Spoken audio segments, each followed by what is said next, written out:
Hi everyone, today I thought we would have a go at making these spiral stitch keychains which have this nice spiral pattern running down the whole length. To make this one I'm using two pieces of paracord, each 60 centimeters long or around about 2 feet, and I want to start off by locating the center of each piece, and then on one of the pieces I want to thread my keyring, and then I'm going to orient this one vertically,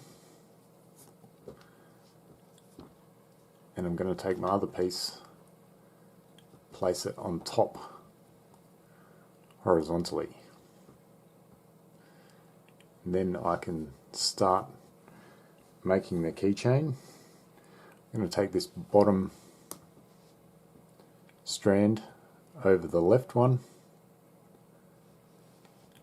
then this left one over the top,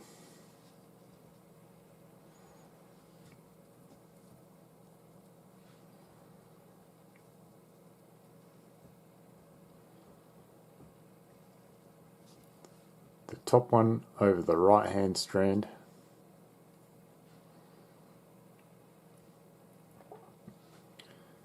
and then this right hand strand I want to take over here and then through that little loop down there.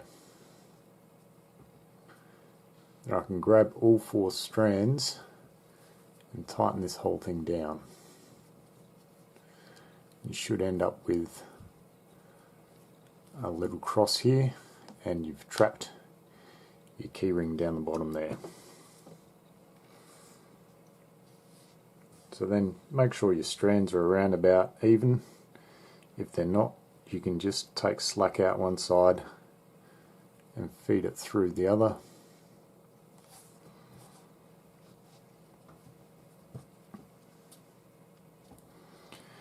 And then we can proceed with the same pattern again. All we're doing is taking one strand over the adjacent strand, and we're going to repeat that pattern again and again. So I'll take the bottom one, take it over the adjacent strand, which is the left. We're going to take the left strand over the adjacent strand, which will be the top one.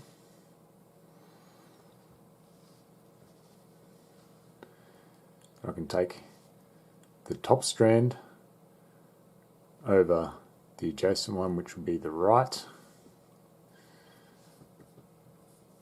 and then the right hand strand over the bottom strand, and in this case we're going to be tucking it through. It's the exact same knot that we started this whole thing off with, but it's easier to see the procedure once you've done the first one up.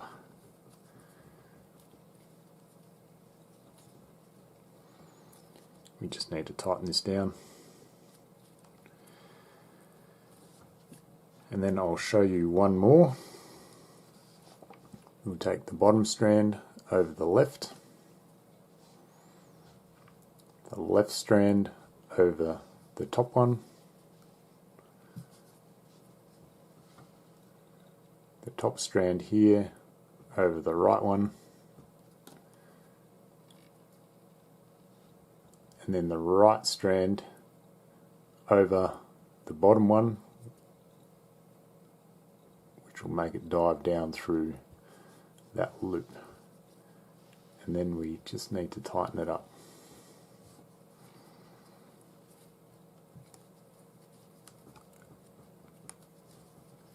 And then we just need to continue that pattern until we get the length we like here. I have this to the length I want now, so the last thing we need to do is just cut these stray ends off here and then singe them with a lighter. Just make sure that this final knot is nice and tight before we start cutting these ends off. So we just need to cut them off. singe it with a lighter, and then just press it down and flatten that melted part out so it doesn't pull back through the knot. And just repeat that for the remaining 3 pieces and you're finished. And so this is what it looks like when it's finished. If you guys could share this video, that would be awesome, because that allows me to keep providing you guys with content. Thanks for watching.